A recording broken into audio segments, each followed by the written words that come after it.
இன்றைக்கு தமிழகத்தில் 31 ஆண்டு காலம் ஆண்ட ஒரே கட்சி அனைத்து இந்திய அண்ணா திராவிட முன்னேற்ற கழக கட்சி.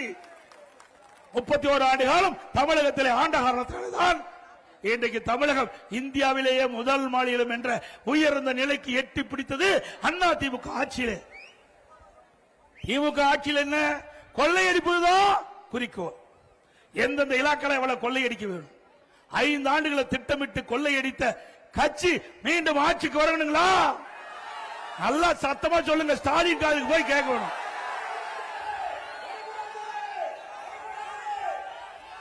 அண்ணா திமுக ஆட்சியில போக்குவரத்து நெரிசல் குறைப்பதற்காக மிகப்பெரிய திட்டம் மத்திய அரசோடு இணக்கமாக இருந்து சுமார் 63,000 கோடி ஒரே திட்டத்திற்கு அனுமதி பெற்று மத்தியில் இருக்கின்ற உள்துறை அமைச்சர் சென்னைக்கு வரவழைத்து அடிக்கல் நாட்டப்பட்ட அரசாங்கம் அண்ணா திமுக அரசாங்கம். மெட்ரோ ரயில் திட்டம் 63,000 கோடி ஒரே கட்டத்தில் வாங்கின 118 கிலோமீட்டர் ரயில் பாதை அமைப்பதற்கு. இது அண்ணா திமுக சாதனை.